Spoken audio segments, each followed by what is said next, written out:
First, always a dream of Ed Ferrara to be in evening gown.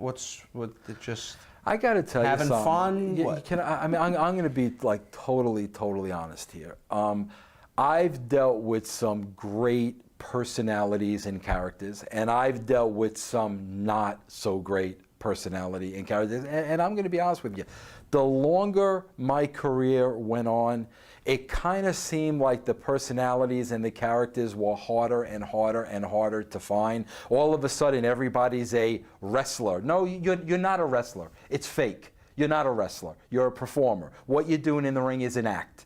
And the longer I worked, you were losing more and more the art of the character. And why? Is it because of the internet and sheets and people saying work rate and stars? Did that really have as big effect? You know, Sean, I'm gonna be honest with you here. It's like every time I do an interview, okay, and I'm gonna tell you this too, okay. This I can probably say, without a shadow of a doubt, this will be my last wrestling interview. So anything you want to ask me beyond this, ask me, because my point is, every time I do a wrestling interview, my own kids get on me because they know I'm not telling the truth, because I really don't want to, you know, talk badly about anybody. And they get on me. And I'm like, they're right. You know, I mean, I don't believe in burying other people. I've never believed in it. I don't believe in, you know, pulling others down in order to build yourself up. But, you know, I do believe in honesty. And, you know, there were a lot of times in a lot of interviews where I wasn't honest, and it really bothered me after the interview, okay? The fact of the matter is, when you look at wrestling today, when you look at wrestling my last 5 years in TNA, you are dealing with so many young guys that are such marks for themselves that you literally want to vomit in a bag.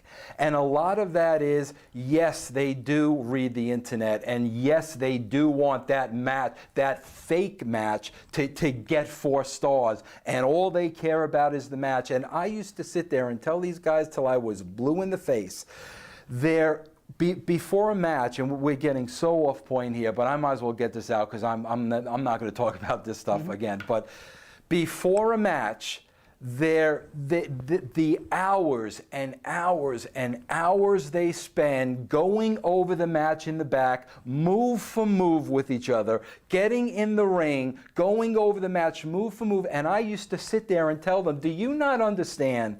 You're so wrapped up in trying to remember this fake match that has no psychology in it whatsoever. It's high spot after high spot after high spot.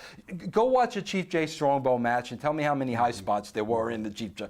But the point of it was, they're so concentrated on remembering every move, the character goes out the window. They're not thinking about their character. They're not thinking about how would this character act in this situation. The character absolutely goes out the window because they're memorizing the matches. They're going move for move so they can go on Meltzer's site the next day and see that, oh, we had a 4-star match. That's what was important to them. And you know what? 4-star matches don't draw money. They never have, they never will. Wrestling is fake. You're not having a 4-star match, because if you guys were doing this as a shoot, the match would probably last a minute. And quite honestly, I got so tired of dealing with that mentality, because it wasn't the professional wrestling that I signed up for. Was there an elder statesman in the locker room, whether it was you or someone else, who took the guys aside and said, listen, I understand why you're doing this, and it's going to be great to get a 4-star match, but it doesn't mean you're going to be working in a year. They don't because listen. You missed the other stuff. They don't listen, no. because they know everything. I worked with guys, I mean, literally, I'll throw them out. I'll throw a name out. I throw names out. You know me. I don't throw names. These guys, Generation Me, these 2 guys, I don't even know what their names are. Okay, I don't think anybody knows what their names are.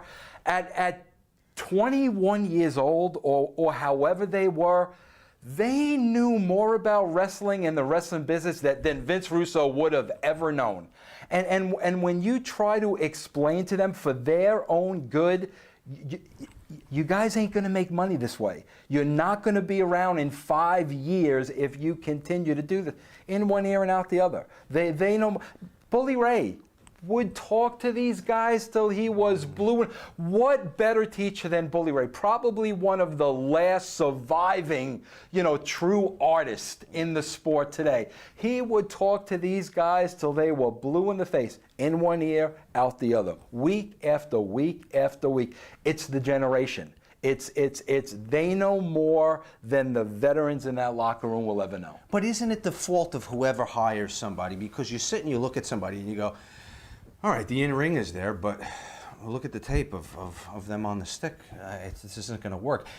Who weighs it out and goes, yeah, the matches are good, but I can't sign them? Because I'll tell you, and again, being my last interview, I really don't care, okay? There are guys on that TNA roster right now that get a new contract and get signed year after year after year after year that should have been gone 5 years ago. They've not gotten any better. They're not going to get any better. They suck. They're the reason why people aren't watching.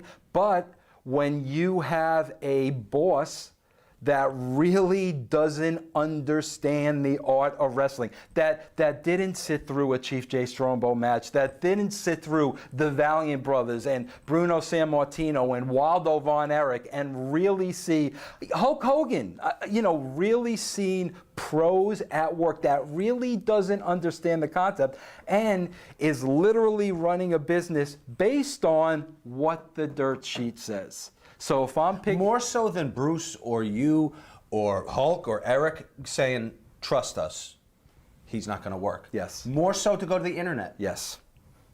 Absolutely. Because there's no trust. There's no trust. Wow. Got off topic there, huh? Ed Ferrara. You're editing. Wait a minute. You're editing all that, right? No, Ed Ferrara. Let me get back. Gold. We're moving that to the front of the show. Let me get back to Ed Ferrara. Now, Medusa, putting the cruiserweight title, having her defend against men and women, where do you stand on that?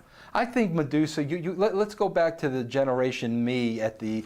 I think today Medusa could take half of the TNA roster. All those guys that don't want to be characters and want to have 4-star matches, Chris Daniels, Medusa can beat half of the. If it were a shoot, she could beat half of that TNA roster today. No question in my mind.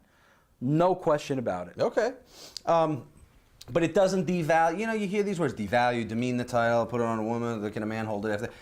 So it's the character of the woman and the toughness of the woman that would It's fake. override. It's fake. Nobody's winning any belts. Right. I had to break your bubble. Suspension of disbelief. I think though. I I think Bruno won it for real a couple times. That's just my opinion. Well, everyone in Pittsburgh agrees with you. Okay, there you go.